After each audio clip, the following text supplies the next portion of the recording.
Radhe Radhe friends, आज मैं आई हूँ एक नई सी वीडियो के साथ, एक नए से रहस्य के साथ। और आई हूँ आज मैं मथुरा से 24 किलोमीटर दूर माठ क्षेत्र में।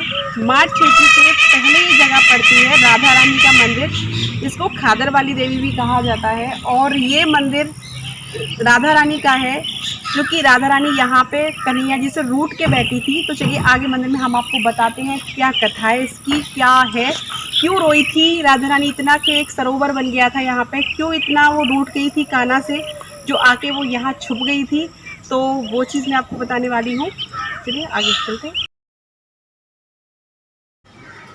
तो ये है वो जगह श्री राधा रानी मंदिर माठ। जैसा कि मैंने आपको बताया था कि माठ मथुरा से 24 किलोमीटर की दूरी पे और वृंदावन से पास पड़ता है, क्योंकि बहुत सारे शॉर्टकट रास्ते भी है यहाँ आने के लिए। तो 20-25 मिनट का मुश्किल से रास्ता है। अगर आप वृंदावन आते हैं तो यहाँ ज़रूर आइएगा और इस वीडियो को प्लीज़ पूरा ज़रूर देखना। ये है गोपेश्वर महादेव जी, जो कि छोटे मोटे मंदिर हैं। गोपेश्वर महादेव जी का तो मुख्य है, क्योंकि ये ना आते और ना ही राधा रानी कभी रूठती, ना ही ये सब होता। तो ये मंदिर इसलिए यहाँ पे बनाया गया है। ये मंदिर परिसर की तरफ हम आगे चलते हैं। मंदिर शुरुआत हो जाती है यहीं से, अंदर है मंदिर। अभी वीडियो को पूरा प्लीज जरूर देखना, क्योंकि ये मंदिर जो है बहुत ही खास है, जहाँ की राधा रानी की सर्वप्रिय मंदिर है। क्यों प्रिय है कि यहाँ ही राधा जी को कृष्ण भगवान ने मनाया था, इसलिए उनकी प्रिय जगह है। यहाँ रूठ के राधा रानी आई थी कान्हा जी से। राधा रानी की परिक्रमा, मंदिर की परिक्रमा।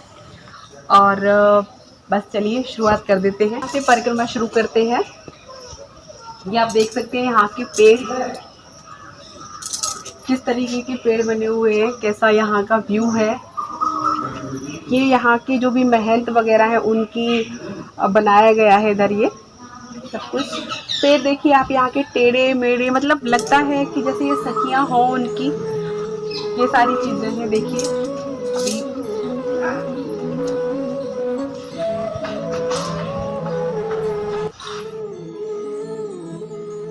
तो ये है मानसरोवर। यहाँ हम सबसे पहले आपको इसकी परिक्रमा कराते हैं, जो कि राधा रानी के आंसुओं से बना था। मानसरोवर की परिक्रमा।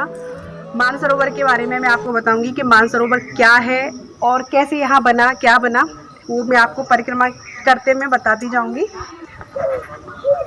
चलिए अब ले चले आपको मानसरोवर दिखाती हूँ। यहाँ मानसरोवर की परिक्रमा में चल रहे हैं अब।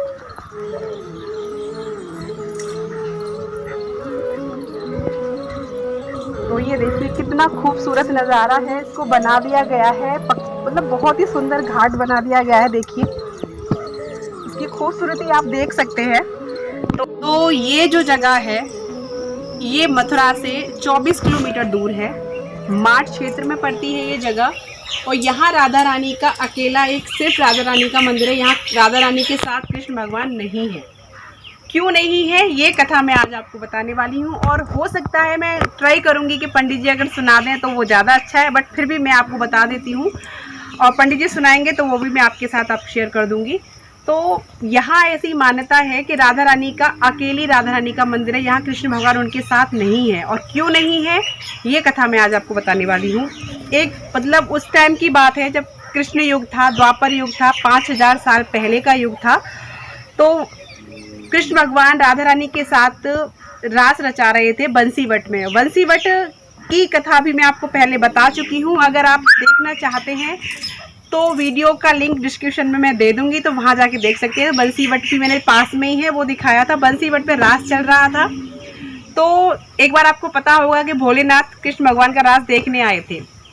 रास देखने आए थे तो वहाँ जो है पुरुष अलाउ नहीं थे। सिर्फ एक ही पुरुष था, वो था कन्हैया, और बाकी सारी स्त्रियां थी, गोपियां थी। कृष्ण भगवान नहीं थे कि और कोई पुरुष नहीं था। भोलेनाथ की बहुत इच्छा थी कि भाई रास देखना तो मैं भी चाहता हूँ, क्योंकि गौरी माँ जाने वाली। तो भोलेनाथ ने जिद की कि भाई मुझे भी रास में जाना है। तो गौरा माँ बोली कि देखो अगर कोई आपको श्रृंगार दे दे तो मैं आपको वहाँ ले चलती हूँ, क्योंकि वहाँ पुरुष तो है ही नहीं। क्योंकि एक मैंने भजन भी आपके साथ शेयर किया है, एक दिन भोले भंडारी बने गोपिका नारी, विरज में आ गए हैं। तो ये वही ब्रज है। तो वहाँ पे राधा रानी ने कहा था कि भाई यमुना माँ से आप पूछ लो, वो अगर अपना श्रृंगार आपको दे दें तो आप चले जाइएगा। तो यमुना माँ ने उनको अपना श्रृंगार दे दिया और उनको स्त्री रूप में बना दिया, उनको स्त्री रूप दे दिया। तो भगवान भोलेनाथ सर पे अपना पल्लू लेके और रास में आ गई। कन्हैया तुम्हारा तुम्हें पता है, भूप उनको देखते ही पहचान गया कि ये तो भाई हमारे भोलेनाथ जी आए हैं आज।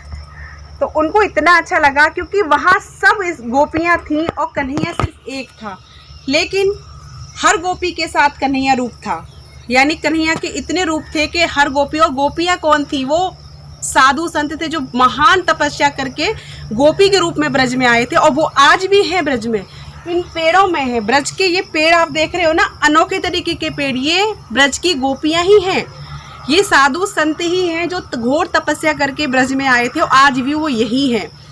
तो कन्हैया ने पहचान लिया था, लेकिन कन्हैया प्रसन्न भी बहुत हुए थे कि भाई भोलेनाथ हमारी रास देखने आए हैं। तो हुआ ये था कि जब कन्हैया जी प्रसन्न हो गए कि भाई भोलेनाथ रास देखने आए हमारा, तो यहाँ पे आप लोगों को पता होगा कि गोपेश्वर नाम महादेव जी का कन्हैया जी ने उनको दिया था, और आज भी उनका मंदिर वृंदावन में गोपेश्वर महादेव के नाम से प्रसिद्ध है और है। तो गोपेश्वर उन्होंने क्यों दिया था, क्योंकि भाई गोपियों के ईश्वर, गोपियों का रूप रख के आए थे। इस चीज़ को राधिका जी बर्दाश्त नहीं कर पाई थी, उनको लगा था इन्होंने मेरा अपमान किया है, क्योंकि गोपियों की ईश्वर तो मैं हूँ, गोपियों में सर्वश्रेष्ठ मैं हूँ, कन्हैया की सर्वप्रिय मैं हूँ, तो इन्होंने मेरी जो पदवी थी वो भोलेनाथ को क्यों दे दी। उनको ये चीज़ का मान हुआ था। वो रूट करके, कन्हैया जी से रूट के यहाँ आके बैठी थी। यहाँ पहले कुछ भी नहीं था, यमुना किनारा था।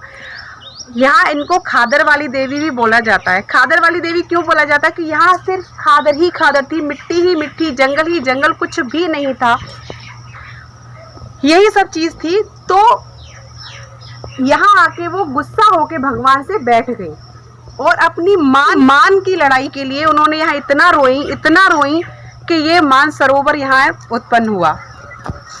ये मान सरोवर आप देख सकते हैं, यही वो मान सरोवर है जो राधा रानी के आंसुओं से बना है, जो राधा रानी के आंसुओं से बना है, ये वही मान सरोवर है। मान सरोवर का मतलब वही है मान, यानी उनको मान हुआ था ना, उस वजह से वो रोई थी, तो सरोवर बना। और अभिमान भी राधा जी का कन्हैया जी ने एक बार वो भी दूर किया था, वो भी तोड़ा था कि भाई चलिए, कथा यही है मान सरोवर की। और राधा रानी अकेली रूट करके, आपने रूप देखा होगा, राधा रानी छोटी सी बैठी है, बिल्कुल छुप करके बैठी है कन्हैया जी से कि मैं उनको दिखाई ना दूं, इसलिए यहाँ पे राधा रानी का मंदिर है, छुप करके और गुस्से में ऐसे अकेली बैठी है। चलिए अब हम मंदिर के अंदर आपको मंदिर में दर्शन कराते हैं राधा रानी के, और परिक्रमा करते हैं मानसरोवर की। तो चलिए अब शुरू कर लेते हैं मानसरोवर की परिक्रमा। ये है परिक्रमा मानसरोवर की, यहाँ से शुरू होती है, आप देख सकते हैं। ये है मानसरोवर, कितना खूबसूरत बना हुआ है। यहाँ लोग आते हैं, इसमें मछलियाँ काफ़ी हैं, तो लोग आते हैं आटा लेकर के मछलियों को दाना डालने के लिए। तो आप देख सकते हैं ये पूरा मानसरोवर है। स्टार्ट तो परिक्रमा वहीं से हो गई थी जहाँ से मैंने आपको लिखा हुआ दिखाया था, बट मैं आपको बीच बीच में कथा भी सुनाती आई हूँ। परिक्रमा काफ़ी बड़ी है, मंदिर आप देख रहे हैं, वहाँ से हमने स्टार्ट किया था परिक्रमा। आधी हमारी लगभग हो चुकी है, आधी अभी बाकी है। और बीच बीच में आपको बहुत सारी चीज़ें परिक्रमा मार्ग में भी दिखाती जाऊंगी, इसलिए वीडियो को स्किप मत करना। कई चीज़ें आपको मैं इसमें परिक्रमा में ऐसी दिखाऊंगी जो बहुत ही अद्भुत है। और इस मानसरोवर का तो महत्व आपको पता ही है कि आंसुओं से बना है राधा जी। तो चलिए, बहुत ज़्यादा धूप है, वैसे मेरी कोशिश रहेगी कि मैं आपको ज़्यादा से ज़्यादा दिखाऊं। तो चलिए आगे चलते हैं, वो शेयर करती जाऊंगी आगे करके। आगे चलते हैं, आगे मैं आपको एक ऐसी चीज़ दिखाऊंगी जो कि बहुत ही अद्भुत है। मुझे भी बहुत अचंभा हुआ था कि ऐसा भी हो सकता है। और यहाँ के वृक्ष, यहाँ की हर चीज़ में राधा रानी और कृष्ण का वास है। पूरा जो व्रज है ना, वो राधा कृष्ण की लीलाओं से ओतप्रोत है। यहाँ की हर चीज़, हर जगह, हर एक वस्तु में राधा कृष्ण का वास है। तो देखिए, बहुत ही प्यारा सा एक नज़ारा है यहाँ पे। एक बार ज़रूर आइएगा, ज़रूर, मेरा रिक्वेस्ट है आप लोगों से। इस जगह पे आप मथुरा वृंदावन आते हैं तो यहाँ भी आप ज़रूर आना। कोई ज़्यादा दूर नहीं है, 20-25 मिनट का रास्ता है वृंदावन से। तो बस मैं चलती जा रही हूँ, मैंने थोड़ा सा स्पीड को बढ़ा दिया है क्योंकि परिक्रमा हालांकि बहुत ज़्यादा बड़ी नहीं है। एक आनंद अलग सा ही मिल रहा था यहाँ आने से, यहाँ परिक्रमा लगाने से। तो वो मैं आपको दिखाऊंगी। यहाँ एक मुझे पेड़ दिखाता है, ये देखिए, ये इस पे गौरैया जो होती है ना, उनके घोंसले हैं जो कि बहुत सुंदर लग रहे थे। एक अलग ही नज़ारा था, बादल भी हो रहे थे। देखिए कितने प्यारे से बादल लग रहे हैं यहाँ पे। मंदिर बहुत एक अलग ही छटा, अलग ही नज़ारा। भाई कहते हैं ना, जहाँ राधा कृष्ण का वास होता है वो जगह तो होती है अपने आप प्यारी है। तो ये देखिए, अब मैं आपको एक चीज़ यहाँ पे दिखाने वाली हूँ जो कि मुझे बहुत अचंभित लगी थी, आश्चर्यजनक लगी थी कि ऐसा भी होता है। तो अंदर चलते हैं। यहाँ पे एक वृक्ष है, खजूर का पेड़ है, उसमें से पीपल का पेड़ निकला है। ऐसा लगता है मानो कोई सर्प लिपटा हुआ हो पेड़ से। तो ये देखिए, ये खजूर का पेड़ है, ये भी टेढ़ा ही है। और आप देख रहे हैं ना, जो व्हाइट व्हाइट सा आपको दिख रहा है, ये पीपल का पेड़ है, इसी में से निकला है और इसी से लिपटता हुआ ये ऊपर की तरफ गया है पेड़।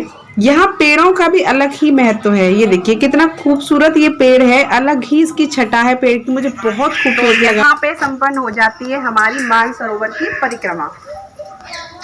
चलिए आगे चलते हैं।